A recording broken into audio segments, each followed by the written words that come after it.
Oi, gente!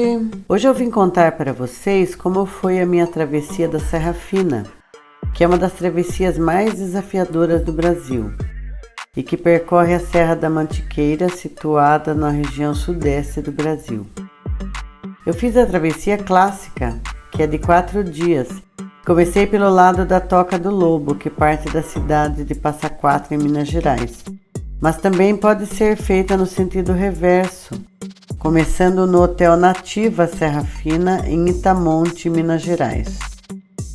A travessia começa por este ponto, onde entregamos o termo de responsabilidade devidamente preenchido e assinado e retiramos uma pulseirinha de identificação. Logo em seguida temos a Toca do Lobo, que é essa pequena caverna. Na verdade é uma gruta, porque é muito rasinha. Continuando, atravessamos esse pequeno riacho com essa bela cachoeirinha, mas não há necessidade de molhar os pés, pois atravessamos por cima das pedras que há no local. A seguir, atravessamos um pequeno trecho de mais ou menos meia hora de mata fechada, o que é bem raro durante essa travessia. Enfim, chega o descampado, que vai nos acompanhar por quase todo o trajeto da travessia. É a partir de agora que começamos a desfrutar dessas vistas maravilhosas que essa travessia nos proporciona. Dá inclusive para ver algumas cidades lá embaixo, só não sei quais, pois as cidades que circundam a Serra Fina são Passa Quatro, Itamonte, Lavrinhas, Queluz, Resende. Em menos de 2 km de caminhada já tem um local bem pequeno para acampamento, denominado Prainha. E aqui um ponto de água bem pequeno mesmo, que a água nem jorra continuamente, como podem ver. Pouco mais de 2 horas após a partida, chegamos ao Pico Quartzito, que tem 2.013 metros de altitude, e aproveitamos o momento para um pequeno descanso, lanchinhos, fotos, etc. Deixando o Quartzito, tem o chamado Passo dos Anjos, que é um local muito bonito e tradicional para as fotos dessa travessia, pois daí dá para ver bem a crista e a trilha sobre ela. Fora isso, esse local proporciona uma vista fantástica de todo o relevo da Serra da Mantiqueira. Dá vontade de ficar aqui por horas, só apreciando, mas temos uma longa jornada pela frente, afinal aqui é só o começo ainda. Esse é o Passo dos Anjos, visto pelo outro lado. É praticamente o único trecho em declive até o Pico do Capim Amarelo. E como o dia hoje está sendo de muita subida, eu sento um pouquinho de vez em quando para descansar e apreciar a vista. A trilha toda tem muitas variações de superfície. Ora sobre terra seca ou palha de capim, ora sobre pedras ou áreas de terra bem molhada. Fora isso, a vegetação exótica, como essa plantinha que mais parece espuma, muito bonitinha e diferente. Uma paradinha para a foto. E aproveito para mostrar para vocês a pulseirinha que mencionei antes, que é de uso obrigatório na travessia, bem como o cartão de identificação da barraca, onde constam os locais pré-determinados para o acampamento de todos os dias. E seguem-se mais e mais vistas bonitas e situações para novas poses para fotos. Este pico que aparece à direita é de onde eu vim há pouco, o Cume Quartzito e o Passo dos Anjos. E o caminho segue ainda com palha no chão, o que pode ser escorregadio, bem como alguns obstáculos bem íngremes de pedra com cordas ou escadas. Mais uma parada para descanso e aproveitar a sombra e a vista. E finalmente, por volta das 15h30, chegamos ao cume do Capim Amarelo, completando um trajeto de mais ou menos 4,8 km, desde as 6h30, horário em que começamos a trilha. Cada um dos principais cumes da Serra Fina tem o seu próprio livro para que os visitantes anotem seus dados e impressões. E é claro que eu deixei a minha marca nele, né? Com um pouquinho da história que me levou a estar ali naquele momento. E bora curtir o pôr do sol, apreciar as vistas, montar o acampamento para o pernoite, preparar uma refeição para o jantar, lembrando, é claro, de economizar água. Apreciar a cidade se acendendo lá embaixo e ficar atento com a barraca, deixando sempre fechada e as comidas devidamente guardadas, porque temos companhia. Estamos no acampamento Capim Amarelo, conforme pré-determinado no cartão da barraca, e sob um céu estrelado simplesmente maravilhoso. Antes das 6 da manhã, já estávamos de pé tentando ver o nascer do sol. Meio difícil de onde estávamos, porque as montanhas o encobriam. Ao mesmo tempo em que desmontávamos o acampamento e preparávamos o café da manhã para seguir em frente. A noite foi fria, mas não de geada, pelo menos não no cume onde estávamos. Mas assim mesmo era preciso muito agasalho logo pela manhã.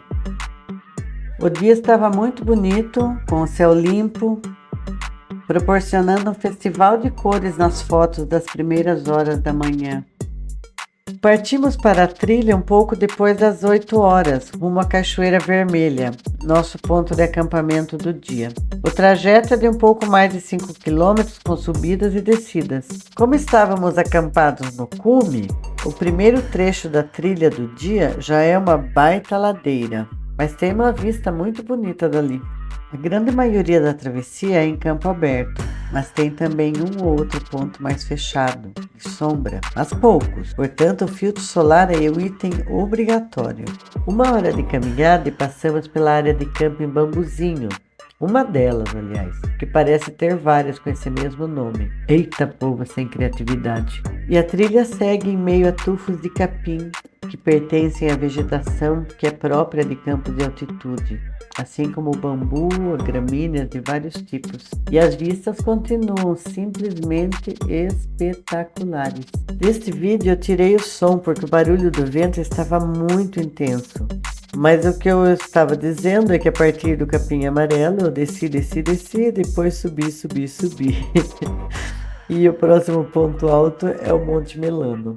O Camping Maracanã alcançamos pouco mais de 1 hora e meia de caminhada desde o Capim Amarelo. E comparando com as outras áreas de camping que tem por aqui, até que esta é bem espaçosa. Esta é parte de uma subida constante de uns 900 metros para chegar até o cume do Monte Melano. Atualmente, para fazer esta travessia, deve ser feita reserva, mediante pagamento de taxa que varia de acordo com o número de dias de acampamento.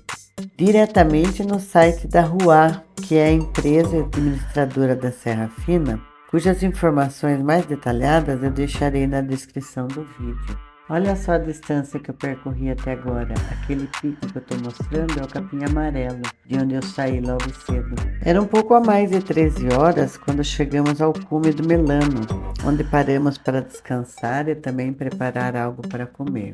Uns 800 metros após o Melano, tem esta caixinha estranha de ferro que eu não descobri do que se trata. Portanto, se alguém souber, por favor, deixe nos comentários para mim. Obrigada. Aqui estou dando um giro de 360 graus com a câmera para que vocês tenham ideia de como é lindo o lugar, de como é a sensação de estar lá e da grandiosidade e exuberância da natureza.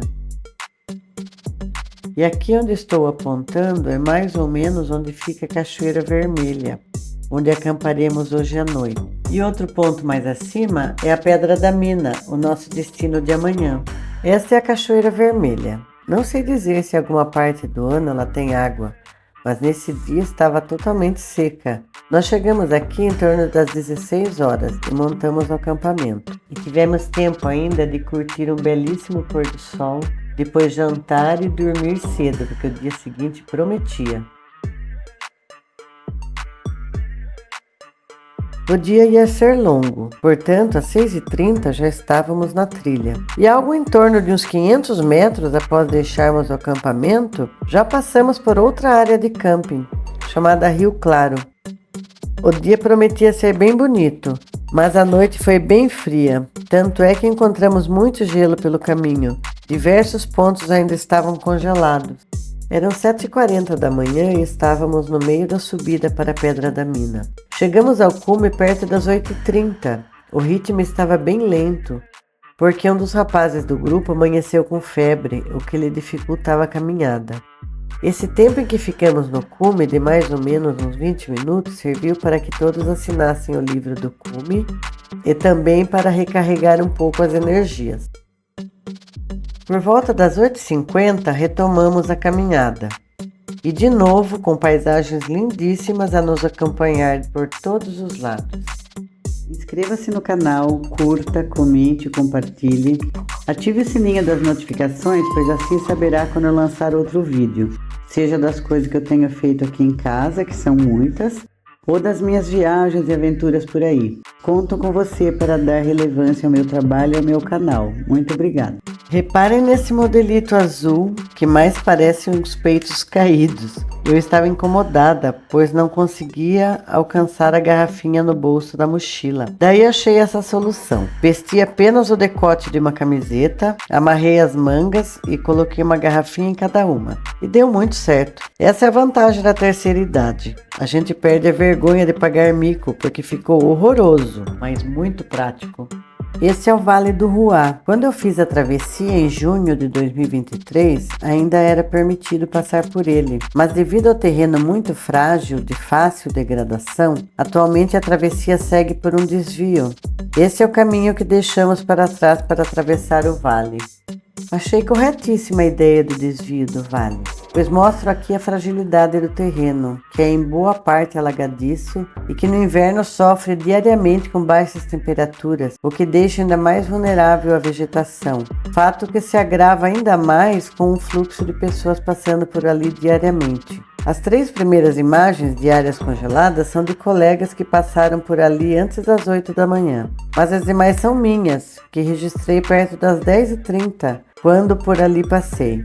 Olha que bonitinho o rio, mas bem pequeno e em terreno super frágil.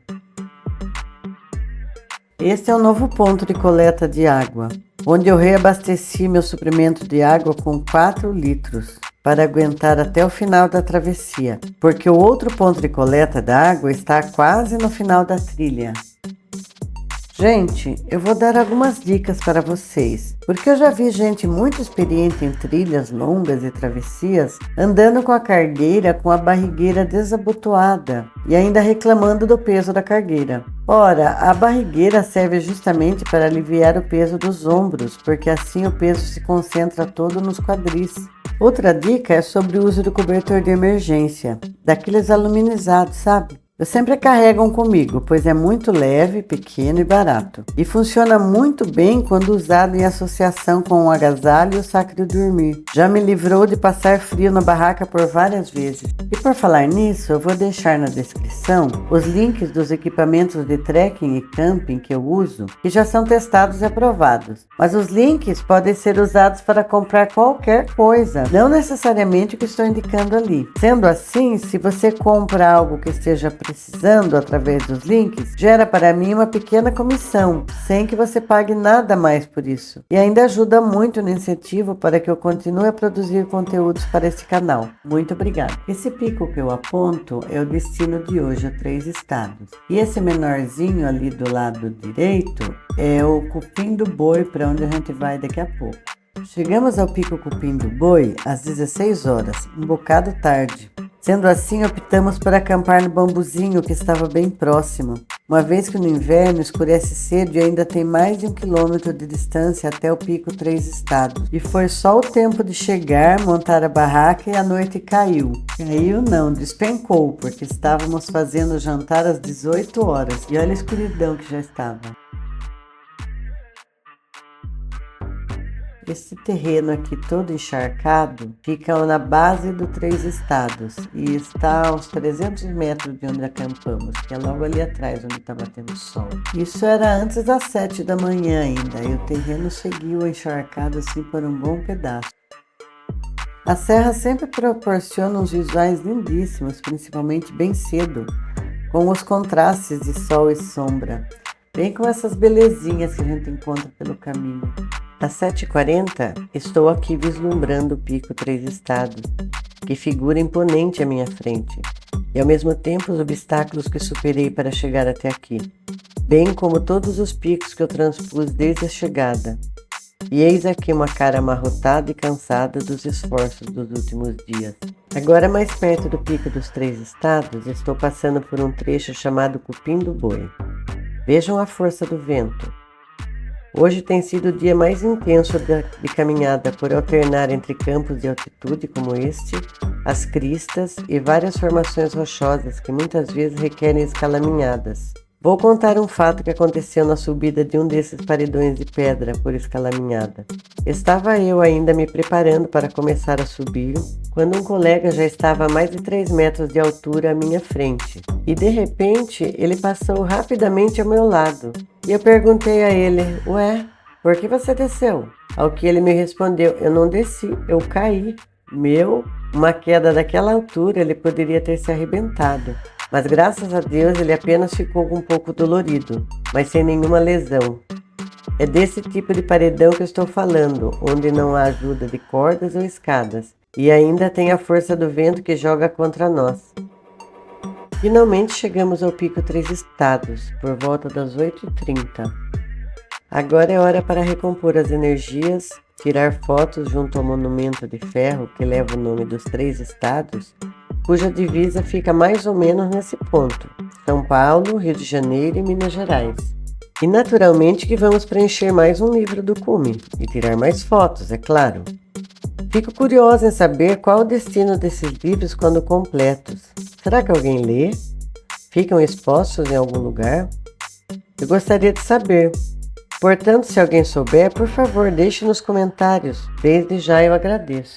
Perto das 9h30 já tenho as minhas costas o Pico dos Três Estados e sigo caminhando e apreciando a belíssima paisagem. Aqui a plaquinha Y46 é apenas uma de muitas dispostas pela trilha em pontos estratégicos e serve de orientação para a necessidade de um socorro ou resgate, pois cada uma tem um número correspondente à sua posição na travessia. O Alto dos Ivos é um ponto legal para contatar o transfer, pois é um local que tem sinal de telefonia e fica a mais ou menos 2 horas do final da travessia. Esta é a última bica d'água e fica a pouco mais de 1 quilômetro do final da trilha, que é justamente aqui, onde tem uma porteira com campainha, no qual os trilheiros devem se identificar ao pessoal que vai atender para dar baixa referente à conclusão da travessia. Aqui era para ser o local do nosso resgate, mas o nosso motorista disse que a estrada era ruim e decidiu não arriscar subir. Portanto, tivemos que prolongar a caminhada por mais 3 quilômetros. Ainda bem que era só descida. Para nosso consolo, na metade da estradinha para chegar até a rodovia, tivemos esta bela visão da Pedra do Picu. Inscreva-se no canal, clique no sininho das notificações, curta, compartilhe para que esse vídeo chegue a mais pessoas e deixe nos comentários a cidade de onde você me assiste.